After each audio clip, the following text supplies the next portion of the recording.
บายดีอาจารย์ ตอนนี้อาจารย์จะมาสัมภาษณ์อาจารย์ปุยที่เป็นผู้มาเฮียนอยู่นี่โดยตรงจะเข้าใจเกี่ยวกับสถานที่อยู่ในฮันยังว่าอยู่ในฮันยังนะจะมีบอนเดอร์พิเศษแล้วก็มีบอนเดอร์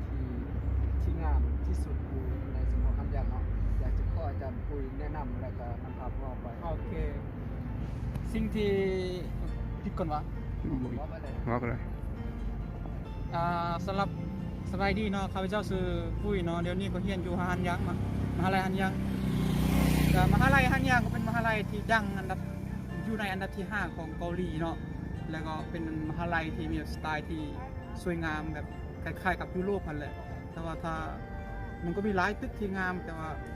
จุดที่เป็นเด่นที่สุดก็คือว่าอยู่ต่อหน้าของเฮียนนั้นมันจะเป็นตึกของอันที่คือใครๆมาเราจะต้องถ่ายรูปอยู่ที่นั่นนะเดี๋ยวเราจะพาเพื่อนไปเบิ่งเหมือนกันเนาะ โอเคตามมาเลย พ่อแม่พวกที่เป็นสวัสดิการนะ อันนี้จะเป็นพื้นที่ของฮันยังนะ มันสวัสดิการสังคมบ่แบบนั้น น่าจะมีพกจีนสวัสดิการ แม่นสมควรมันจะแม่นตึกอธิการ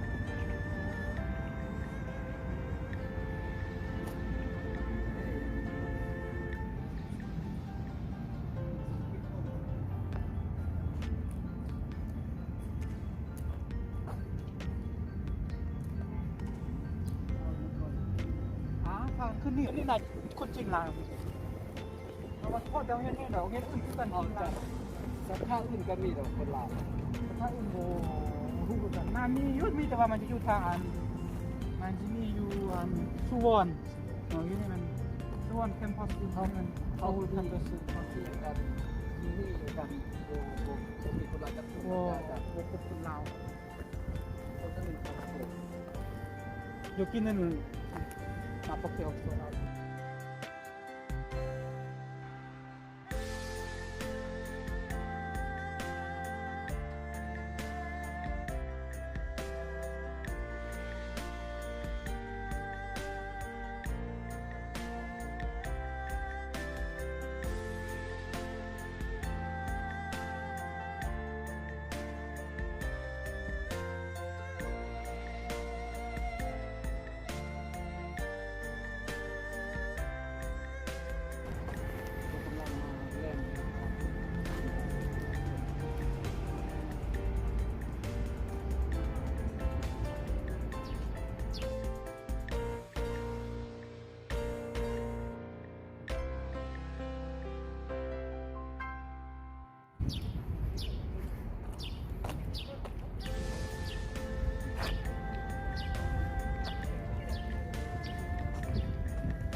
จะเป็นตึกประวัติศาสตร์ของมหาลัยเป็นตึกแสดงเพื่องานแสดงประวัติศาสตร์ของมหาลัย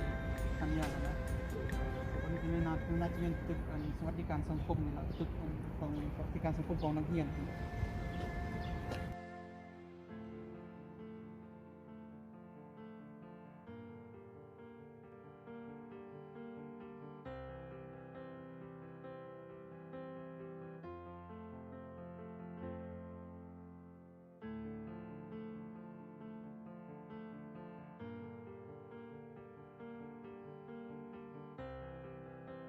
โอเคจะมากิน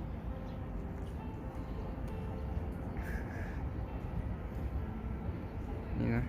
ก็จะมีห้านค้ามีสถานที่หลายๆอย่างนะแต่ว่าเดี๋ยวนี้เขาจะไปหาน้ำกินนะ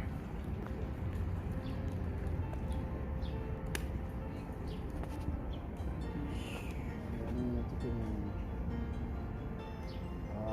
เชจูอันนี้ครีมที 시상 끝내서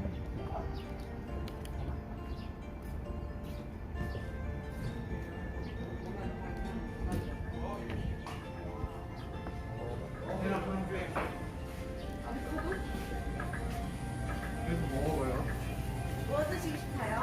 달가면서 진상이 보이기. 가위바위보. 가위바위보.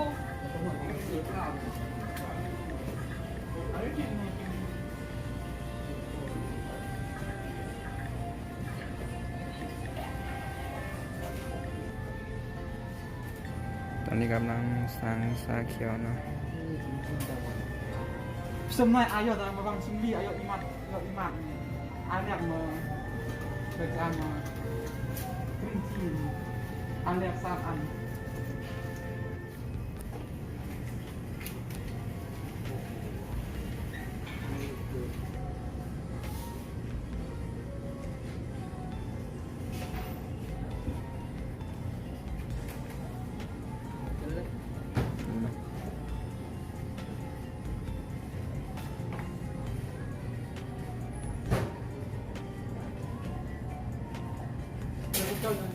ไปทางนี้แล้วเลยไป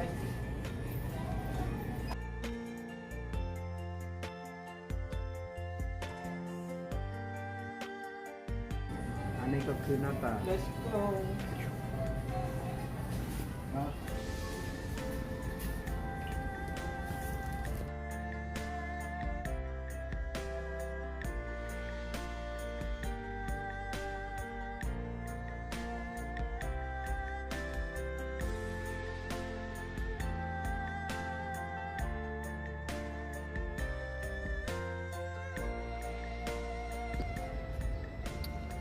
อาจารย์ตัวนี้น่าจะเป็นคือสนามมันแสดงข้อองเฮียนเนาะ สนาม โหละครเนาะคือตะกี้เนาะ สนามมันอุ่นกว่าบอลอันจัดแสดงมันมีกิจกรรมเขาให้ด้วยนี่แหละกิจกรรมอย่างไร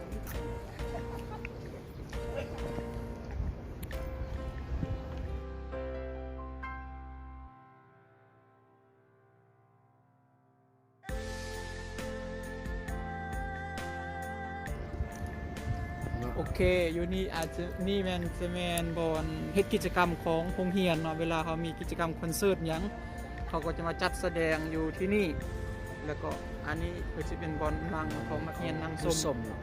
นั่งส้มของนักเรียน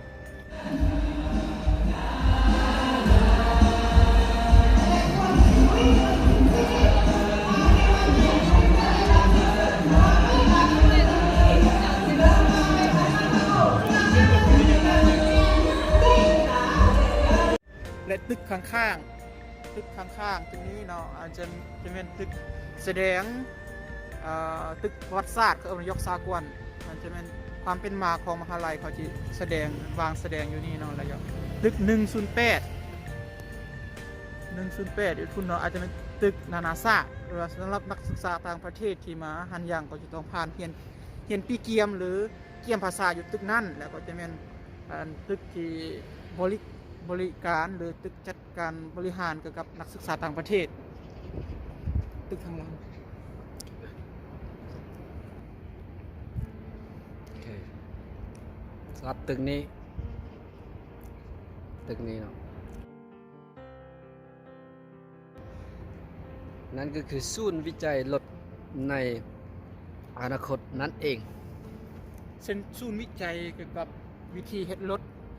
ในอนาคตก็ไม่ใช่